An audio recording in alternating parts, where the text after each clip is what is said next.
Welcome to Geir Ivar gårdtur. I am Geir Ivar, and today I'll show you a bit about how to navigate by a map and a compass. I've got two different compasses. This is a regular plate compass, simple, fairly easy to use. This is a mirror compass. It comes in a box, which is good for maintaining the stability of the compass hose. You'll probably easily find other videos showing you the difference between these two. The main one, I can use the mirror to put on my contact lenses in the morning. Also, it's you have this navigation notch here, so you can keep it on your straight arm and see where you're going, which you'll see later in the video. One thing you need to know before you start navigating with a compass is how to read the map and know where you are. On the trip, which you'll see the clips from soon, I was going from camp here and all the way to Goddeavri here and further in the same day. And I was navigating my map and compass the entire way. So the first thing I did was plan my route. I did not want to go in a straight line, which I'll show you why later. So I planned to go first here, and then here, and then follow the creek up here. So to set my compass course, the first thing I had to do was orient my map north, and then, yeah, if the little red line would stay north.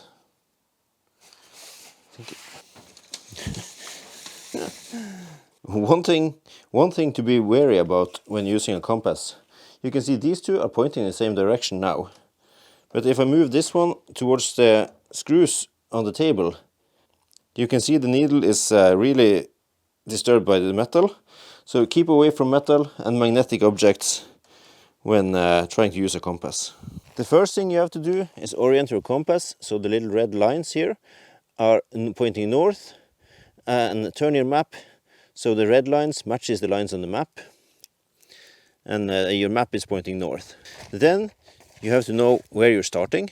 I had my camp here, and the first course I was going to follow was towards the outlet of Baalsrud here. To set the course, I then lay my compass with a direction arrow pointing the way I want to go along the line from my current location to where I'm going, and then I'm turning the compass hose so the red box here matches with the north arrow, and then I can go. Except when you're navigating this far north, we have something, it's magnetic deviation. It says in the lower corner of the map it's 9.5 degrees east.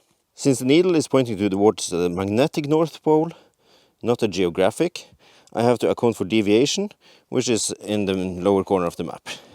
And then I have to turn my compass 9.5 degrees, or as it currently is, more like 11.5 here, to account for that. And that's about there. So with this direction, I would get to the correct place. So let's see how I did in real life when I was out on my trip and navigated my map and compass for a day. Good morning. I have just packed up my camp and I'm starting the second day of hiking. Today I'm going to try to walk on a compass course and navigate by map and compass, not the GPS. I have arrived at Baalsrud. I'm going to cross the river at the outlet. So while I've stopped at a fairly flat rock and I have my backpack off, it's time to set the new course. So first thing to do is redirect my map pointing north. Yes, that's good. And then I have to see where I'm supposed to go. I'm going to go to Baalsrud here. I am here at the outlet, and I'm aiming for maybe that way. So that's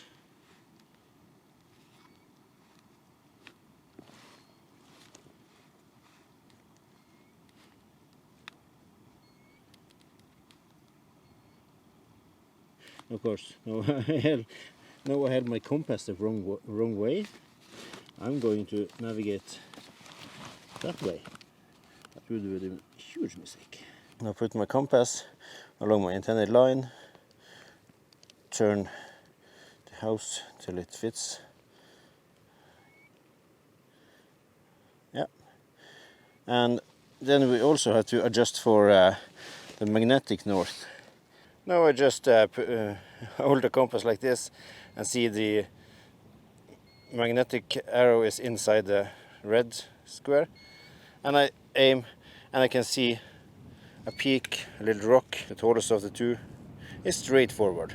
I walk to this one and find another point of view in the right direction and keep on going.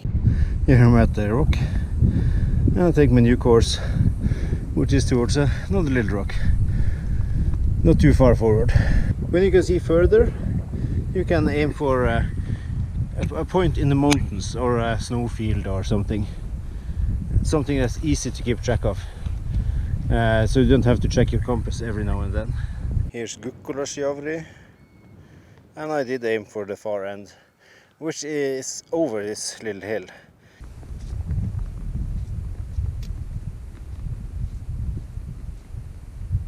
I have followed my compass course fairly well, I think, and I'm aiming to cross this creek down here, and the plan is to go up that valley and across past the mountains on the lowest point. The reason I haven't followed a straight compass course is that I would have gone in the bottom of the valley and had to climb all the way up. This way I can go down here and keep my elevation as much as I can. Just at the end of this lake I can see all the way to the end of Goddujavri, the next stage of the trip. So I don't have to navigate when I can see 7 or 8 kilometers ahead. Here we have an example of navigating with a compass in fog. It is exactly like the others. You make your compass course correct as usual, but then you point your compass towards a known object. And this time we aim at this rock just in between us. If it had been thicker fog, maybe we could go to this rock. Now we go to this one. From this rock we take the new course, which is this way, and I can see a stump of a tree there. And as long as I can see my goal, the stump of the tree, a rock, patch of grass, whatever, I go towards that. I don't have to go in a straight line. I can find sensible ways to cross creeks and around marshes, as long as I get to the one point I know is on my line. And from the tree stump I can see my goal for today, the cabin over there. So while the fog is clearing, I say thank you for watching this video and joining me on this trip, and I hope to see you on the next one as well.